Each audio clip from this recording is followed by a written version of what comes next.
Ya tenemos en la línea telefónica al doctor Roberto Castellán Rueda. Hoy, el viernes pasado, se cumplió una semana de las agresiones perpetradas en su contra. Le dimos cobertura, varios medios del Estado le dieron cobertura. Generó la atención de las autoridades, de la ciudadanía entera. Y la semana pasada también recibimos de usted llamadas preguntándonos cómo se encuentra él, cómo está él. Y justo, pues esta mañana está con nosotros para que nos pueda compartir esa parte. Doctor, muy buenos días, gracias por tomar esta llamada. ¿Qué tal? Al contrario, muchas gracias a ti, estoy a tus órdenes. Doctor, ya compartimos, los radioescuchas lo saben, lo dimos cobertura, nos indignamos juntos, usted hizo distintos llamados a la sociedad, al reconocimiento de la autoridad ante estas circunstancias. Ya ha pasado una semana de estas agresiones, pero hay algo que nos ha impactado y la ciudadanía lo ha identificado, usted lo ha identificado también, y es que lo que le sucedió a usted es lamentablemente apenas un síntoma de lo que otros laguenses o los laguenses en general están sufriendo o pueden verse vulnerados ante esta situación. Pues sí, lamentablemente es yo lo pongo como un hecho pues que puede ser muy muy simple, muy sencillo, no un mozalbete que entra a una institución educativa como es la Universidad de Guadalajara puede tener esta resonancia, y eso se debe precisamente al clima de violencia en que se está viviendo casi en todo el país, pero específicamente en Lagos de Moreno. Como en este clima de violencia un incidente menor, un incidente muy muy mínimo, pues parece que es como fundamental, como muy muy muy grave, ¿no? Pero eso es justamente por este clima general de violencia que estamos viviendo, ¿no? Y yo creo que eso es lo que hay que señalar, eso es lo que hay que tratar de evitar. Yo planteo que de alguna manera frente a este tipo de situación que estamos viviendo, pues todos somos responsables, no responsable en el sentido como se entiende la palabra muchas veces como culpable, sino responsables en el sentido ético de cuidado. O sea, todos nos debemos responsabilizar por el otro, todos debemos de atender al otro, de cuidar al otro, ¿no? Entonces, lo que sucede es que normalmente agachamos la cabeza, la metemos en un agujero como las avestruces y pensamos que no está pasando nada. Y lamentablemente esto sucede de inclusive las mismas autoridades, ¿no? Yo creo que es tiempo, insisto, de que nos responsabilizarnos del otro, responsabilizarnos de nosotros mismos y tratar de evitar ya que esto siga creciendo. No creo que como sociedad, ni como sociedad laguense, ni como mexicanos nos merezcamos esto. No creo que nos merezcamos estar a la merced de cualquier tipo de delincuentes que están acabando con la tranquilidad de nuestras familias, que están desapareciendo personas, que están asesinando personas. No creo que como sociedad nos merezcamos eso. Claro, doctor, y nosotros justo da en el clavo, en el merecer, en el reconocer la responsabilidad, como usted lo dice, no como perpetradores o como culpables, sino como accionantes de un cambio. Pero es preocupante, doctor, porque una de las cosas que nos compartían los radioescuchas es qué hubiera sucedido si no hubiera sido el director de la Preparatoria Regional de Lagos, de una institución educativa como la Universidad de Guadalajara o como institución educativa, no le nombremos, no le pongamos nombre, si hubiera sido un ciudadano de a pie, si hubiera tenido esa actuación de parte de la autoridad, y es que eso nos lleva a hablar sobre la debida atención a estos casos, no sé si nombrarlo como tal, la cobertura o la atención que se le da a las problemáticas que llega a enfrentar la sociedad de manera particular, porque si nos preguntamos, si vemos más a lo lejos, y de esto segura estoy por el contexto de violencia, es muy probable que en usted no sea el único que vivió una amenaza de este tipo, ¿no? Que vive con esta zozobra diaria de, y si en realidad es cierto, y si me esperan a la vuelta de mi casa, y si llegan a mi casa, y si lastiman a uno de los míos. Claro, eso yo lo señalé muchas veces, en el sentido de que yo decía, bueno, ¿qué seguridad puede tener una persona? O sea, cuando vives un grado de violencia como el que se vive en Lagos, todo el mundo está expuesto. Yo pienso mucho en los jóvenes que van a la escuela, a la preparatoria, que son asaltados en el camión. Hay muchos asaltos en el camión, en el Prepa Cañadas, donde inicia casi su recorrido, luego acá por ley. Hemos tenido muchos reportes que ya no los tiene la policía. Las jovencitas que también son hostigadas, perseguidas, aprovechando la oscuridad. Tú sabes mejor que nadie, dale el número de mujeres amenazadas, golpeadas en la noche, ¿no? Entonces hay muchísima violencia de este tipo, y a esa violencia, a esas personas víctimas de la violencia, es necesario también brindarles un nivel alto de seguridad, pero ese nivel alto de seguridad lo tenemos que hacer todo. Yo creo que las autoridades, especialmente las municipales, están completamente desbordadas. Yo creo que si hay alguien que no está haciendo absolutamente su trabajo en materia de seguridad en Lagos de Moreno, son las autoridades municipales, y eso lo vemos. Digo, no lo estoy diciendo porque sí, los números se han incrementado. Ayer lo decía también el padre Rafael. Es decir, todos estos números se han incrementado enormemente: asaltos a domicilios, asaltos en vehículos, robo de celulares, todas las calles aledañas a la preparatoria, en donde los jóvenes, si se van por un lado, los asaltan dos muchachos que hay en motocicleta, o si se van por el otro lado, los asaltan un grupito de muchachos que están ahí a pie. Ya son perfectamente conocidos. Entonces se ha rebasado justamente, o sea, en el aspecto de seguridad, la autoridad municipal está completamente atada de manos, está haciendo muy poco. A mí me gustaría saber cuántas presentaciones al Ministerio Público tiene de este tipo de delincuentes que han asaltado casas, que han asaltado comercios, de venta de drogas. Lagos está repleta de vendedores de drogas, de narcomenudistas, como estos jóvenes que se ponen enfrente de la escuela preparatoria, y que nosotros constantemente estamos dando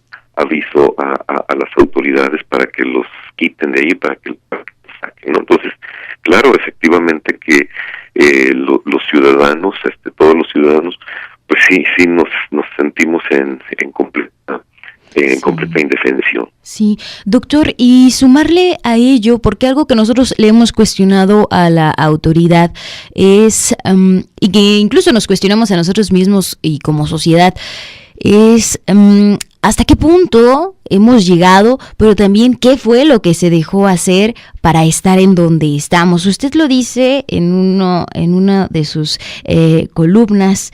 Usted en el portal Proyecto 10 opina, dice: es lamentable cómo en los tiempos que corren un incidente menor puede convertirse en un acto grave, en una afrenta a la sociedad y a las instituciones.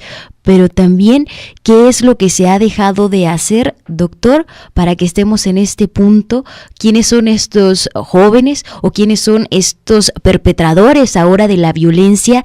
¿A qué se vieron obligados? Y también algo que ya en su momento lo precisamos en alguna de nuestras entregas aquí en el noticiero, era bajo qué contextos de desigualdad social, que esto no es motivo en lo absoluto para poder ser victimario de alguien, pero bajo qué contextos se está viviendo para tener este tipo de acciones, y también la autoridad que está haciendo por ellos, como reconociendo una responsabilidad, y se vuelve muy sencillo señalar al joven, y lo decíamos por ejemplo con este operativo Cero Tolerancia a la Delincuencia, ahora era, aunque llevaba primero por nombre Cero Tolerancia al Pandillerismo. Es sencillo señalar al joven, al muchacho, pero ¿Qué sucede, por ejemplo, con estos, las verdaderas cabecillas, doctor? ¿No? Claro, yo creo que lo que ha sucedido desde mi punto de vista es por el lado de las autoridades, y esto en todo el estado, yo creo que en todo el país, la indolencia, han sido muy indolentes. Ha habido denuncias, ha habido casos y los han dejado pasar. Tú cuando oyes hablar, y por ahí debe de estar por escrito o hasta grabado, casi a cualquier presidente municipal, gobernador, antes procurador, ahora fiscal, lo primero que te dicen son reacomodos, entre ellos, no sucede nada con la sociedad, todo está tranquilo. Yo siempre me he preguntado por qué es ese discurso cuando esto no es cierto. ¿A qué lo he dicho muchas veces también en mis comentarios de radio? ¿A qué le llaman que no pasa nada? Para ellos, ¿qué es poco y qué es mucho? 3 muertos son pocos, necesitamos 80, necesitamos 15, 20, 25. ¿Qué cosa es poco y qué cosa es mucho, no? Los análisis que ellos hacen, y también me referí a esto ahora con lo de la alerta de violencia contra las mujeres, son análisis de tipo cuantitativo. Ven números y a final de cuentas, pues los números pueden decirte mucho o nada. Si yo te digo, hay 10 muertos diarios, ¿qué es? ¿Es mucho o es poco? Digo, si nosotros nos damos cuenta, el número de muertos que ha tenido Lagos de Moreno es un número de muertos que ningún país miembro de la OCDE los tiene casi al año, fíjate. O sea, cualquier país de la OCDE que tuviera el número de asesinatos que hemos tenido en Lagos desde el inicio de este año, existiría un problema político muy amplio, con renuncia del primer ministro, con renuncia del procurador, etcétera. Sería un problema muy serio. El problema es que aquí lo seguimos tomando como algo que sucede, como algo que pasa. Yo decía, bueno, los reacomodos me están diciendo como, en julio y agosto normalmente llueve.